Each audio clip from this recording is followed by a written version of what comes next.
Bismillahirrahmanirrahim. Wa qulil hamdulillah alladzi lam yattakhidh walada wa lam yakul lahu syarikun fil mulki wa lam yakul lahu waliyyun minaz zulli wa kabbirhu takbira.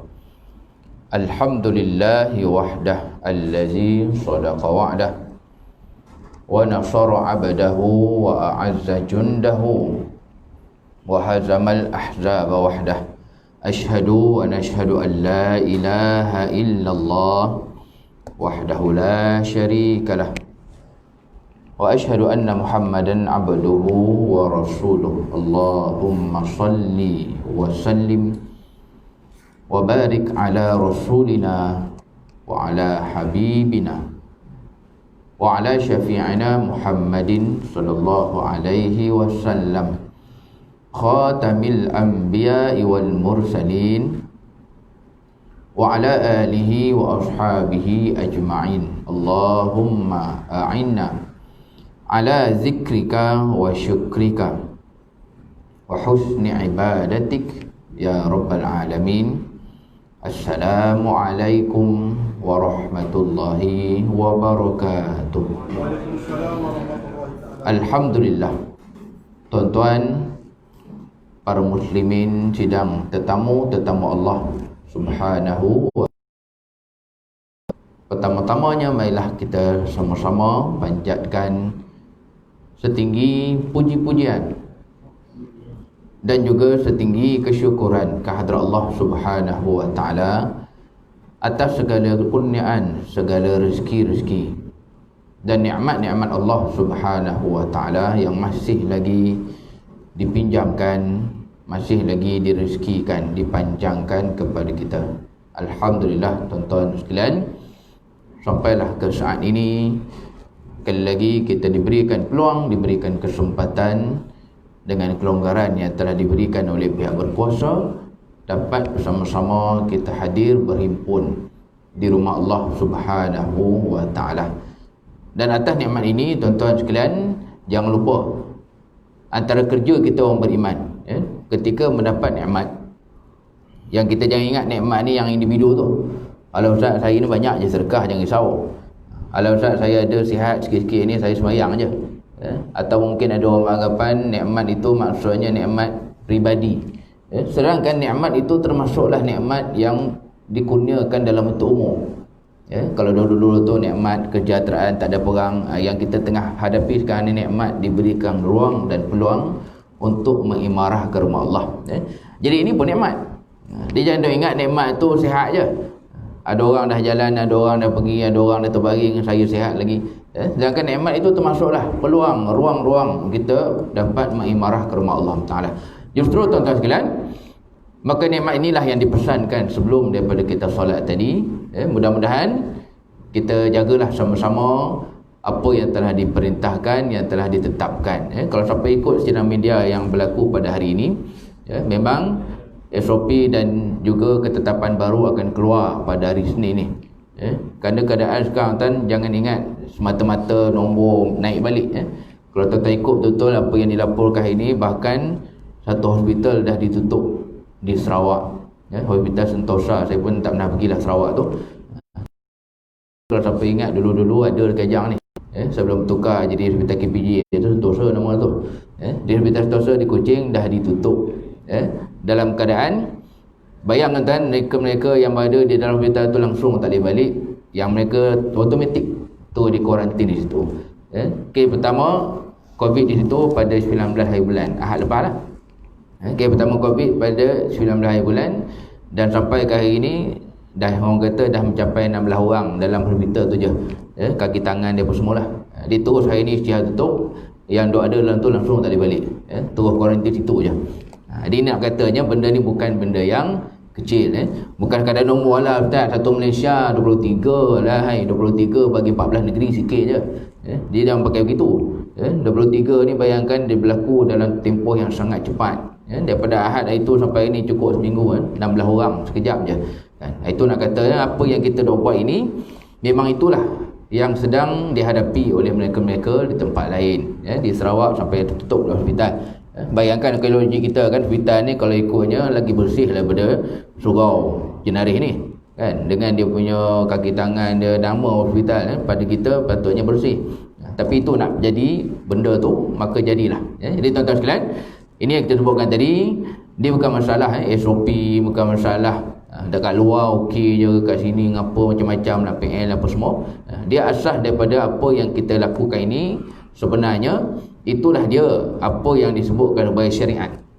Dia agama Islam, dan jangan kita lupa, memang mula je di masjid. Syariat Allah tu mula je di surau. Dia sebab itulah bila mana di luar surau masjid benda tu tak berjalan macam biasa. Kalau Ustaz bila keluar je masjid orang dah menipu je. Macam driving kan. Elok keluar je masjid, tadi bawa je ittaqullah lah, pesan takwa lah, apalah, pegang steering, pegang handle motor, jadi hantu juga kan. Itu masalah kita lah. Kalau kata dalam masjid, dalam surau elok, lepas daripada masjid jadi hantu balik, kita lah masalah. Apa surau pula yang salahnya kan? Apa hal surau pula yang kena? Jadi kenapa Ustaz orang kat luar sana macam biasa kan, saya tengok sesak aja tak pakai pemain. Itu kita lah masalah. Mengapa tak diteruskan yang kita dah buat dalam surau ni di luar daripada surau? Jadi itulah pasal-pasal mungkin hari ini adalah benda-benda yang diketatkan di kalangan kami yang ada terlibat dengan korban dan sebagainya, rasa risau juga. Takut-takut raya ni pun ada benda yang akan berubah juga. Sebab memang terang-terang disebutkan tadi, Aidilaha punya SOP pun akan ada perubahan yang berlaku. Sebab kes yang berlaku di Sarawak itu memang kes yang sangat cepat. Orang kata di tempat yang paling, kita kata kubu kesihatan kan, kubu kepada kesihatan ni patutnya hospital lah. Tapi dah terbalik ikut dah. Di hospital pula berluasa dan cepatnya merebak. Akhirnya ditutup hari ni. Yang siapa kat dalam langsung tak boleh balik. Macam kita kan duduk dalam surau Jenaris kan 2 minggu tak keluar. Itulah keadaan yang berlaku di hospital Sentosa Kuching. Ini benda yang bukan masalah kepatuhan saja, bukan masalah benda ni hanyalah peraturan apa benda, tapi memang dia punya kesan tu gitu. Dia memang benda yang ke tengah kita hadapi sekarang ni, wabaknya sangat cepat berluasa. Baik tuan-tuan, macam Allah Subhanahu Wa Taala, maka dalam keadaan kita masih lagi diberikan peluang ni, kita doalah mudah-mudahan tak ditarik semula, diketatkan balik, elok-elok semayang sampai belakang, kan nanti 3 orang balik ke depan kan. Macam itu 3 orang je, sedih tengoknya. Memang betul macam ustaz-ustaz kata, banyak tiang pada orang lagi, hari tu lah kan. Hari tu betul kan, banyak tiang pada orang. Buka lampu pun bagi nampak hantu je, tutup lampu kan. Itu nak katanya kita tak minta lah berlaku seperti hari itu, solat didirikan tapi sekadar 2-3 orang. Maka inilah apa yang insya-Allah sama-sama kita akan hargai. Juga dalam masa yang sama tuan-tuan sekalian, kita sambung perbincangan dalam pertemuan kita malam ini dalam apa yang sama-sama kita akan ambil iktibar daripada qasas al-anbiya, kisah para nabi dan rasul. Cuma dalam suasana kita yang mungkin perasan atau tidak, kita dah hampir-hampir meraihkan Idul Adha. Jadi tuan-tuan sekalian, kisah Nabi Isa AS kita tangguhkan sebentar untuk kita tengok betul-betul pada apa yang sedang kita lalui ini. Ia sebenarnya berada pada situasi yang sangat hebat dan juga besar. Kerana selalunya Zulhijjah ni yang biasa kita bayangnya selalunya 2. Yang pertamanya haji. Tahun ni tak ada dah.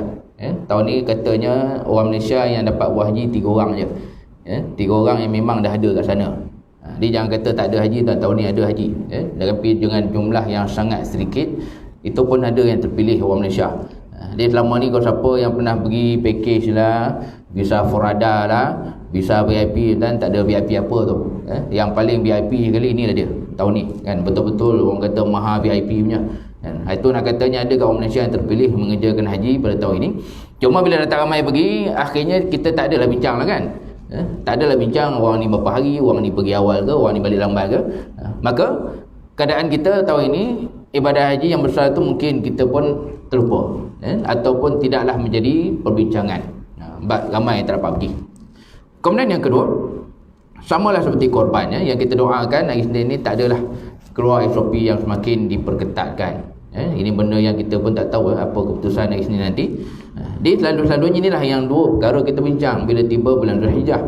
Sedangkan tuan-tuan Allah SWT, rupa-rupanya secara fadilat, secara keutamaan, ulama sampai membandingkan ni 10 terawal Zulhijjah ni, 10 ataupun 13 lah, 13 sampai hari-hari tasyrik. 10 ataupun 13 Zulhijjah ni rupanya ia sampai digandingkan kehebatannya seumpama 10 malam-malam terakhir Ramadan. Orang kata sama level tu, bahkan lebih lagi yang ini jika dibandingkan dengan 10 malam terakhir Ramadan. Hari-hari terakhir Ramadan yang cakap lah, tengok kat sini pun hebat amalannya. Saya pun alhamdulillah bertahun-tahun dah bawa qiyam di sini. Boleh kata dan ini yang terus ramai orang, penuh sampai belakang. Sahurnya cakap lah kan, lalu sahur tu memang kena sedia lagi ramai daripada orang yang sembahyang kan. Orang yang sembahyang banyak tu je, tiba-tiba sahur tak cukup. Ada memang pengalaman setiap tahun kat sini, memang tak boleh tipu lah. Sebab saya sendiri pun makan sahur kat sini. Jadi dan hebatnya kita beribadah di hujung-hujung Ramadan tu, apa-apanya 10 yang terbaik Ramadan tu, ulama sebahagian besar yang berpendapat ia hanyalah 10 malam je. Bila mengatakan apa malam-malam terbaik, memang ya, malam-malam yang terbaik dalam setahun adalah 10 malam-malam terakhir Ramadan. Tapi apa-apa sebaliknya, ia tidak bersambung sampai ke siang. Kalau soalan seterusnya, Ustaz, macam mana lah kalau siang? Siang yang terbaik dalam tahun kalau 10 hari ataupun 13 malam, 13 hari, yang terbaik tuan sekalian, sebahagian besar ulama mengatakan bukanlah 10 yang terakhir Ramadan tu. Kalau isunya siang, kalau soalannya siang, maknanya daripada lepas subuh, sampai maghrib, sebenarnya bukan 10 terakhir Ramadan yang terbaik. Ini yang menariknya. Dalam keadaan kita, walaupun gelombang kesedaran beragama ni dah lama juga, Kemulal kita pun dah bertahun-tahun juga kan, walaupun dulu waktu saya kecil tu tak ada nak cari qiyam kat Gajang ni, tak ada. Saya ingat lagi saya ikut arwah saya sampai ke Darul Atiq sana, dan bila dah besar saya tak nak pergi dah. Darul Atiq tu kat mana pun tak tahu. Pernah qiyam di Masjid UIA juga, sebab dulu belum banyak lagi. Di dalam keadaan 10 akhir Ramadan tak ada masalah, masing-masing tahu belaka, surau-surau pun buat qiyam ni. Dalam masjid yang sama, kesedaran kita tentang besarnya 10 awal Zulhijjah ni masih lagi rendah. Masih lagi bila sebut Zulhijjah ni korban. Kalau tidak korban pun haji. Kalau tidak pun yang sedih sikit apa dia, makan. Kan ini antara agenda besar lah. Makan tu dah mula sebelum raya lagi. Ada sebagai tempat yang budayanya sembelih dah start sebelum raya. Yang mana benda tu bukan sembelih korban lah. Tapi Ustaz, kami memang macam ni tiap-tiap tahun sebelum raya tu memang kami dah sembelih dulu. Jamuan lah, makan-makan lah, apalah. Dia akhirnya 2-3 hari tu memang ceritanya makan je. Yalah, puasa memang tak boleh.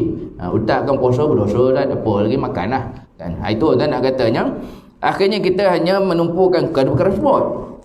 Sedangkan ulama bincangkan hatta besarnya hari-hari terawal Zulhijjah ini, ia bahkan lebih besar daripada 10 yang terakhir Ramadan bila persoalannya adalah siang. Jadi jelas, kalau malam, antara punca mengapa besar dan hebatnya 10 yang akhir Ramadan tu kerana tersembunyi di dalamnya malam Al-Qadar ataupun Lailatul Qadar. Dia nama ada dua je, sama ada Al-Qadar, Lailatul Qadar ataupun malam Al-Qadar. Laila tu sendiri malam. Baik, dia bila tersembunyi dalam tu, tak tahu mana satu. Ada petua yang paling terkenal, petua daripada Imam Al-Ghazali. Kalau Ramadan start hari sekian, maka jatuh Al-Qadar malam sekian. Tapi itu akhirnya petua je. Petua ni maknanya benda yang tak tentu betul-betul berlaku berdasarkan pengalaman, tajribah para ulama. Dalam masa yang sama tuan sekalian, pada akhirnya perkara yang dibimbangi terlepas daripada kehidupan kita adalah memanfaatkan sebaik-baiknya hari-hari yang terbaik.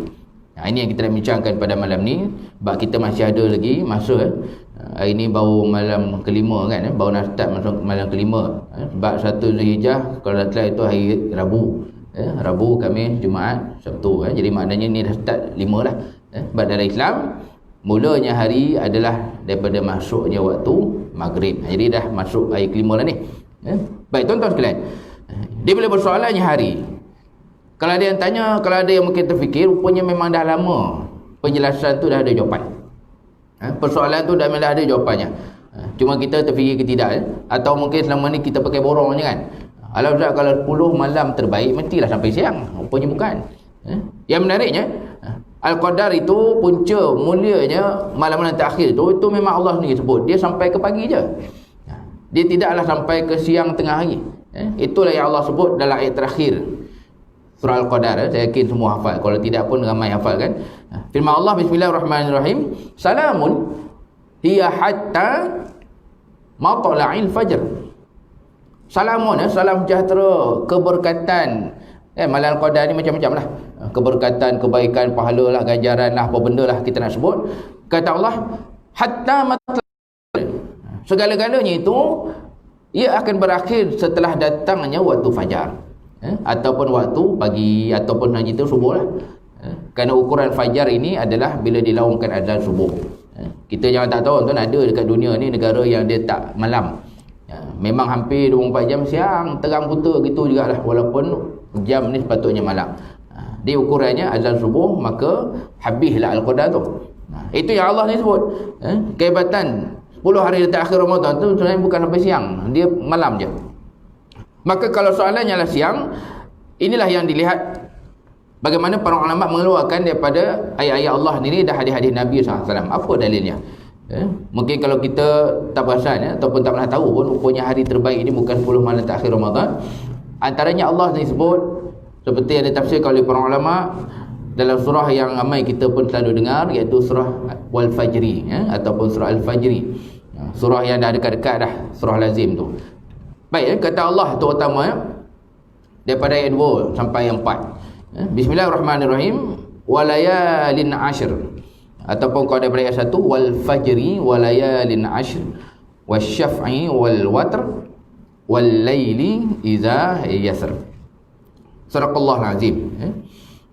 Ayat inilah yang menjadi asas kepada pendapat ulama, kalau yang dicari itu hari terbaik, hari terhebat, maka ia sebenarnya adalah 10 hari-hari terawal Zulhijjah, ataupun kita lajak sikit sampai ke hari ke-13. Yang pertamanya Ashr, dan malam-malam yang 10. Allah menyebut memang perkataan malam, tapi menariknya ulama bila compare dengan hadis-hadis Nabi SAW, maka ini masukkan itu adalah siang. Siangnya, ataupun ketika start lepas daripada subuh tu. Dia Allah menyebutkan layal malam ni sebagai satu perumpamaan, tapi yang betulnya yang dirujuk dalam ayat itu adalah siang yang 10, ataupun hari yang 10. Baik. Jadi kalau kata hari yang 10, mungkin macam-macam dia punya pendapat. Kalau Ustaz Allah tak sebut pun boleh nampak, tak ada Zulhijjah dalam tu. Tuan-tuan kalau cari dalam Quran, mana ada nama Zulhijjah? Bulan Islam ni ada nama Ramadan je, Syahrul Ramadan allazi unzila fihil Quran. Nama Zulhijjah tak ada. Di mana datang pendapat ulama tu 10 hari terbaik tu Zulhijjah, itulah yang Allah sebut lepas tu. Kata Allah Ta'ala, wasyaf'i wal watr, selain daripada demi waktu fajar, demi malam yang 10, kata Allah, demi kita kata demi sesuatu yang genap, wasyaf'i, demi genapnya, wal watr, dan demi ganjilnya, yang selalu kita guna untuk solat sunat dengan nama witir. Dia orang kata dia punya acuan je lah, dia selalu kita kata witir tu apa? Ganjil. Tapi dalam Al-Quran sebut watar, yang ejaannya sama je, watara juga. Baik tuan-tuan, kenapa kena mengenai ni? Apa kaitan? Mungkin pada kita genap ganjil ni nombor lah kan, selalunya nombor lah, ada nombor genap, ada nombor ganjil, pun salahnya. Sebenarnya tuan sekalian, ia menegaskan memang layalin ashr 10 itu merujuk kepada Zulhijjah. Bab ulama mentafsirkan yang genap itu apa?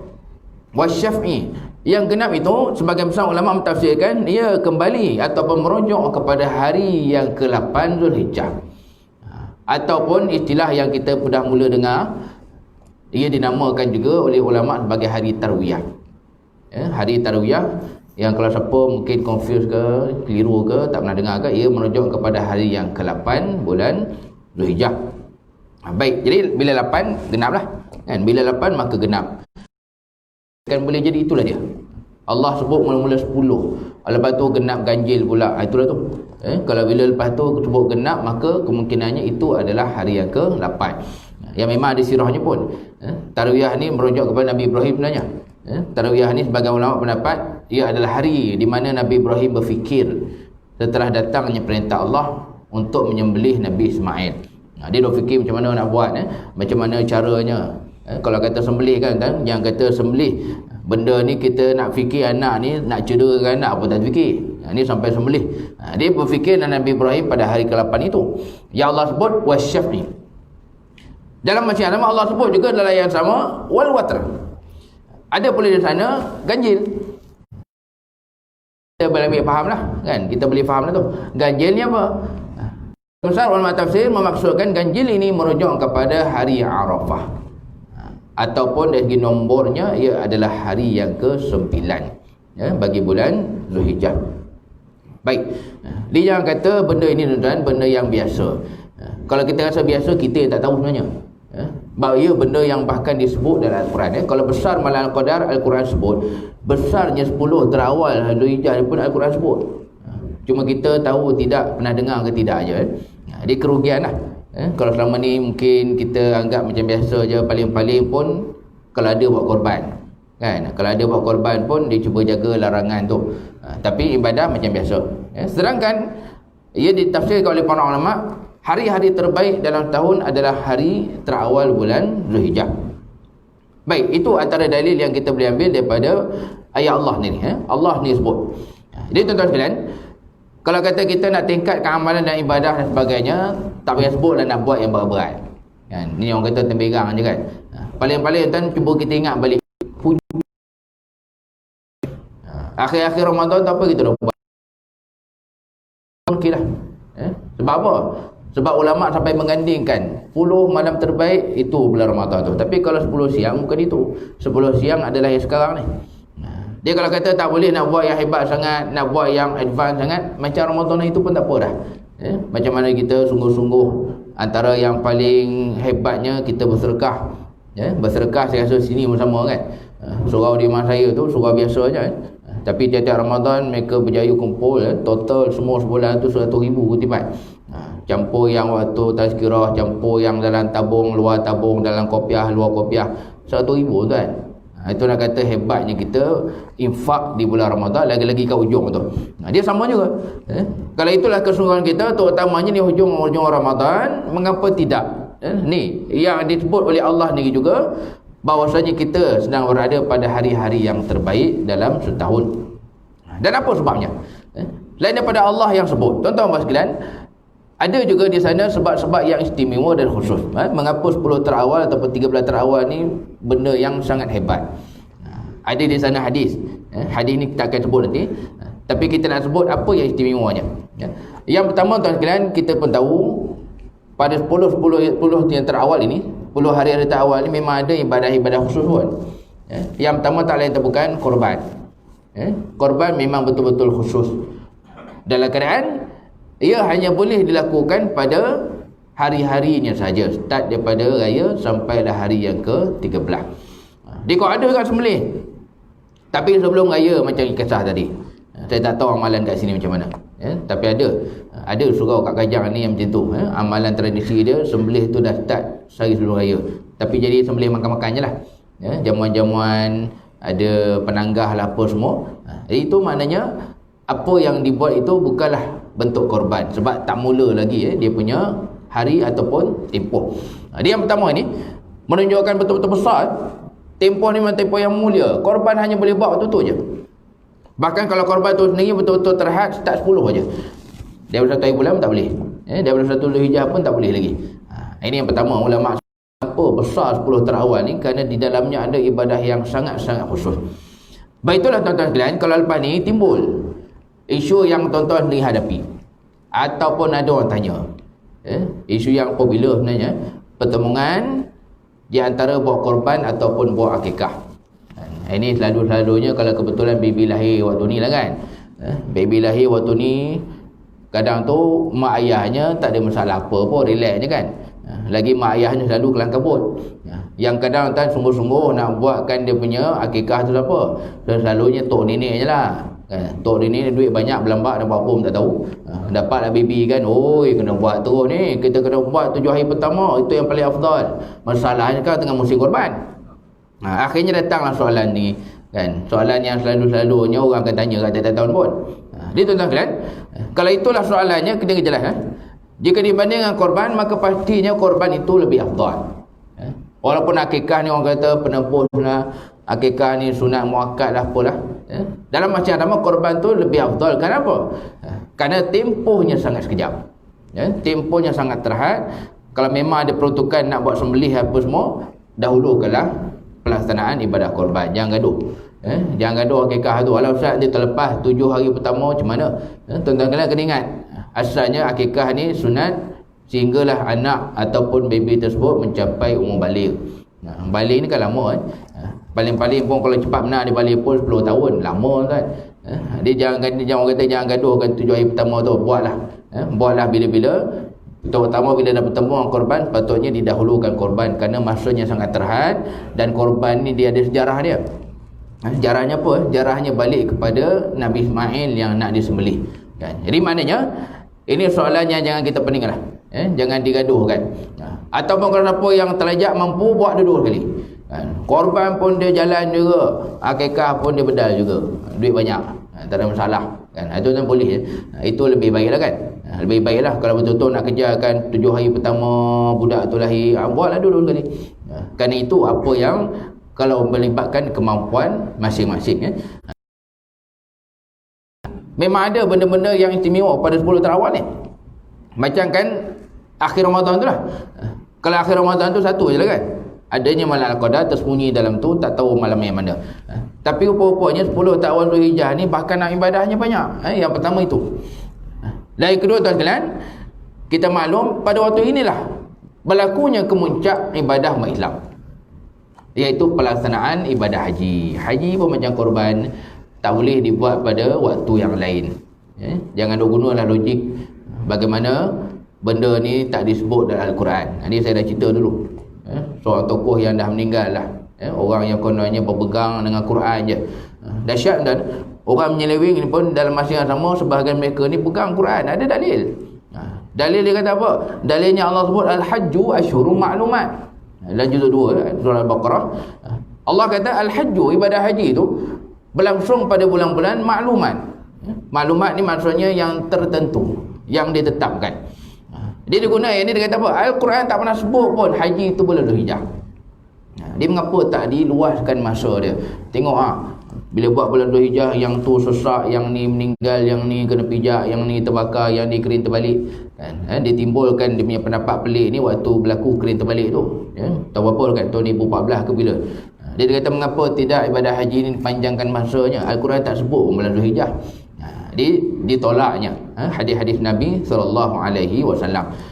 Kita yang duk baca Quran pun pening kan. Ada kat orang guna ayat Quran tapi dipusingkan, diputar-belitkan ayat-ayat Allah Subhanahu Wa Taala. Jadi berdasarkan amalan dan apa yang Nabi pandu, haji berlangsung pada bulan Zulhijjah.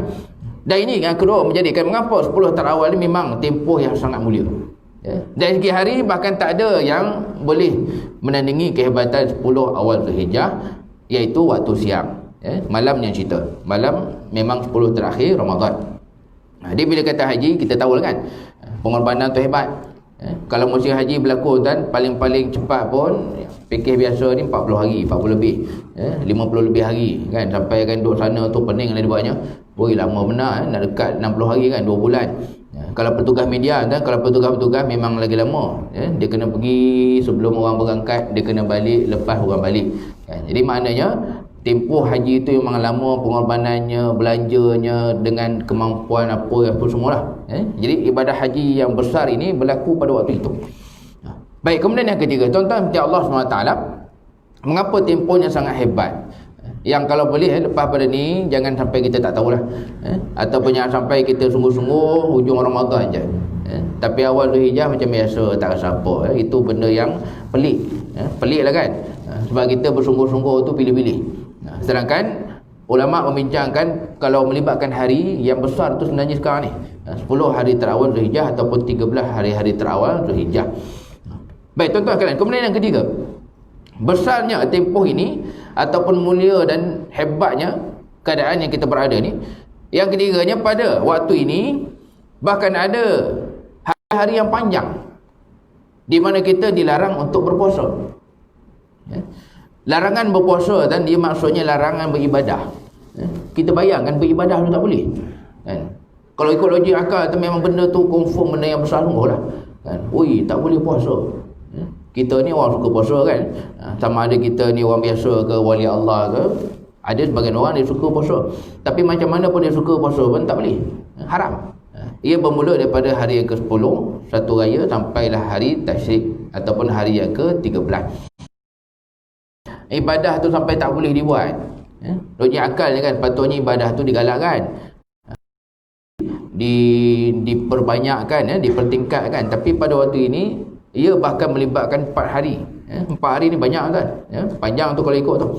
Itu antara contoh bagaimana keadaan ini menjadi punca mengapa kalau melibatkan hari ataupun siang, yang terbaik dan yang paling hebat itu adalah 10 hari-hari terawal bulan Zulhijjah. Baik, itu dah dengan ibadahnya. Apa yang ada? Itu tak sebut lagi tadi yang terakhir. Satu lagi, ada juga yang hebatnya bila sebut 10 awal Zulhijjah ni adanya talbiyah, ataupun kalau kita yang tak pergi haji disebut sebagai takbir. Ini pun alhamdulillah start daripada tahun lepas. Saya ingat lagi sebab saya yang baca khutbah tu. Kalau tuan-tuan ingat, daripada tahun lepas Jais dah sebut sampai dalam khutbah Jumaat pun bahawasanya takbir raya haji patutnya dah bermula pada hari Arafah, iaitu lepas daripada solat subuh. Jadi kita bertahun-tahun daripada kita kecil muda dulu kita pakai burung kan, takbir raya haji sama macam raya puasa, bila start dari maghrib. Itu sebenarnya kurang tepat lah. Jadi saya rasa benda ni mungkin kalau ingat lagi, kalau tak ingat pun mungkin akan masuk khutbah lagi sekali lah macam tahun lepas. Takbir raya haji itu dah bermula lepas daripada subuh hari ke-9 ataupun sehari sebelum raya. Nama dia kan, nama ataupun istilahnya panggil takbir muqayyad. Muqayyad ni maksudnya yang terikat dengan solat. Jadi kalau yang takbir lepas mayang, takbir yang terikat dengan solat, maka patutnya dia dah mula lepas subuh sehari sebelum raya ataupun hari Arafah tu lah. Jadi maknanya ini menunjukkan memang betul-betul kita sedang berada pada tempoh yang besar. Ibadah dari segi pengorbanan duit ada, ibadah dari segi nyawa ada, korban tu lah. Bahkan ibadah mulut pun, ibadah lisan pun ada special pada waktu ni. Pada waktu ini kalau di Mekah dipanggil talbiyah, yang tak pergi Mekah itulah yang kita panggil takbir, ataupun orang Melayu kata takbir raya. Jadi ini bukti-bukti yang menunjukkan bahawasanya kita sedang berada pada saat yang sangat hebat ini. Baik, itulah tuan sekalian, jangan kita rasa benda ni biasa. Ini memang rezeki betul daripada Allah Ta'ala. Dalam keadaan ada sebahagian kita yang dah tak sempat pun dengan sekarang ni, ada yang dah pergi, ada yang tengah sakit, ada yang terlantar.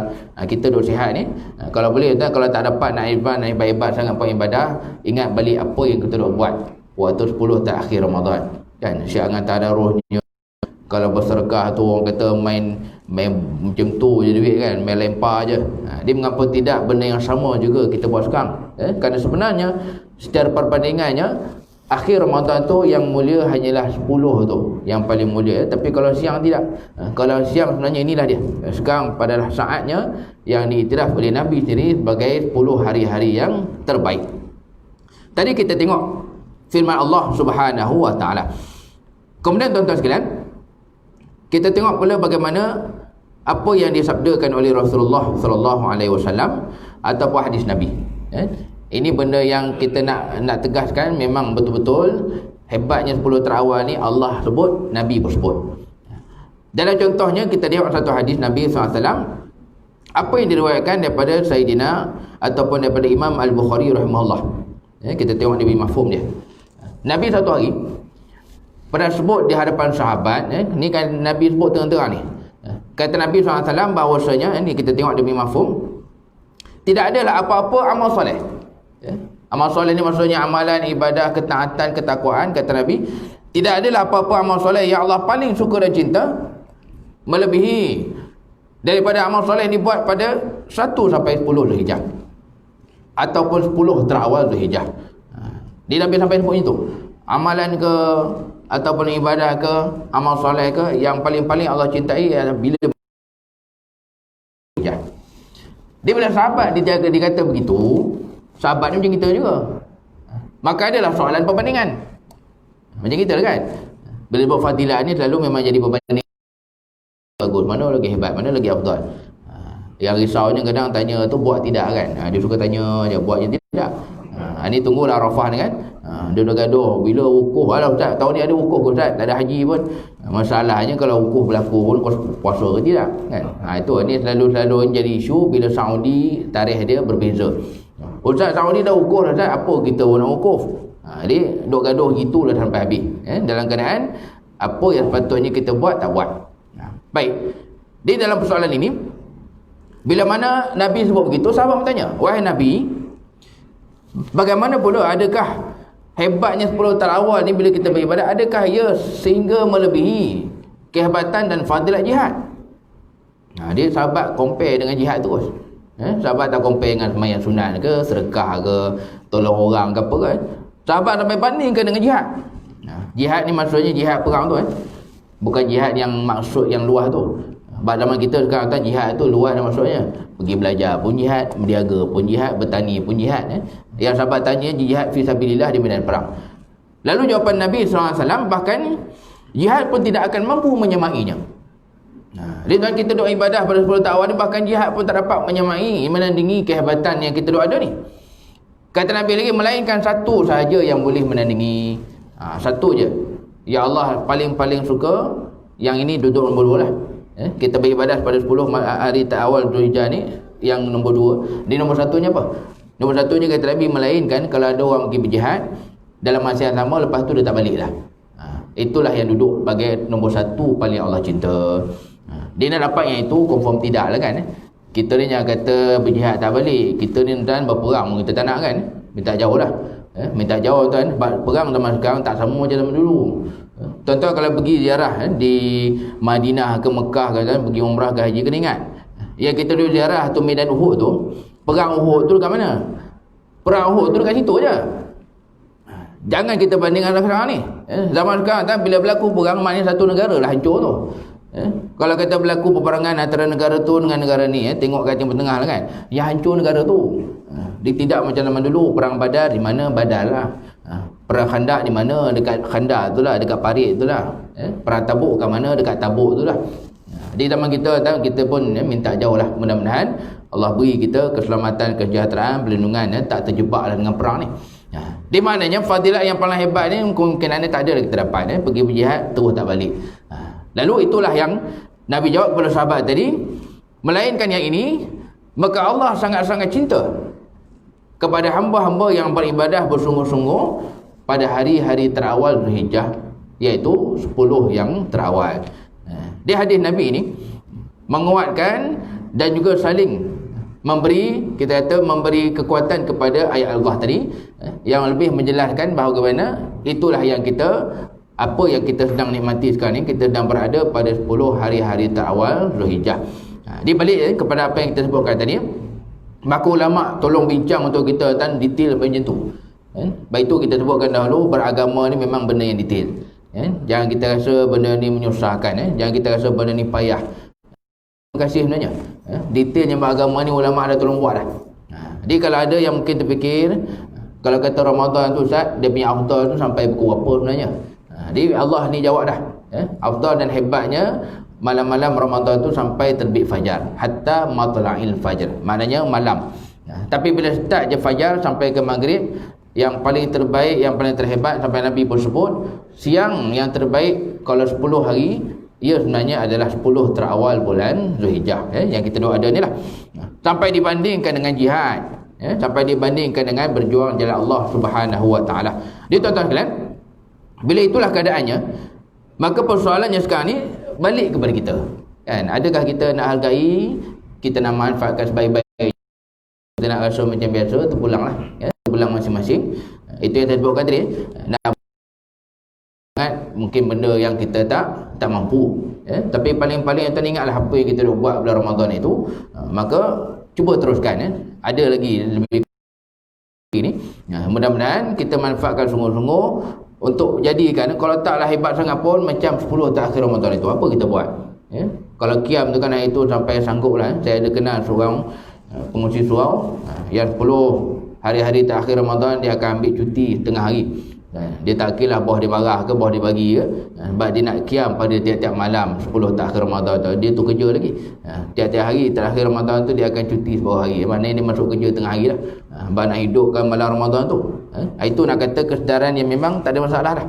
Yang sekarang yang masih belum, yang masih lagi benda yang tak banyak berluasa adalah kesedaran kita tentang besar dan hebatnya hari-hari terawal bulan Zulhijjah. Jadi tuan-tuan sekalian, itulah perkongsian kita pada malam ni. Yang kita masih lagi dalam suasana PKP ni, maka kita patuhlah kepada SOP bagaimana kuliah kita sampai ke waktu isyak. Jadi untuk akhirnya saya ingatkan baliklah seperti pesan di awal tadi, yang kita duk ikut, yang kita duk buat, SOP itu memang benda yang real. Kita duk ikut SOP pematuhan kepada peraturan di surau masjid ni bukan benda yang menyusahkan. Memang inilah tuan-tuan yang dah berlaku di Sarawak, satu hospital yang dah ditutup secara rasmi, yang duk ada dalam tu tak boleh keluar, kalau staf-staf dia langsung tak boleh balik, kuarantin terus dalam tu. Sebab di hospital tu sekarang dah ada 16 orang yang dijangkiti COVID, asalnya seorang je ahad lepas. Itu benda yang kalau betul-betul kita baca berita, memang benda yang real sebenarnya. Ni bukan masalah nak menyusahkan orang sembahyang, masalahnya memang ini wabak yang sedang berluasa lagi di dalam masyarakat. Jadi kita jagalah sungguh-sungguh, mudah-mudahan nikmat ini tidak ditarik balik. Jangan kata ditutup surau tu mustahil, tak mustahil, hospital pun tutup dah. Jadi benda ni bukan benda yang takkan berlaku. Jadi mudah-mudahan kita jaga SOP, jaga segala apa yang ditentukan, dihargai nikmat ini. Allah mudah-mudahan terus kurniakan kepada kita, insya-Allah. Wallahu a'lam. Aqulu qawli hadza wa astaghfirullahal azim. Wassalamualaikum warahmatullahi wabarakatuh. A'udzubillahi. Bismillahirrahmanirrahim. Alhamdulillah, salatan wa salaman ala Rasulillah. Allahumma ja'alna minal ladzina yastami'una al-qawla fayattabi'una ahsanah. Sallallahu alaihi wasallam Muhammad. Alhamdulillahirabbil alamin.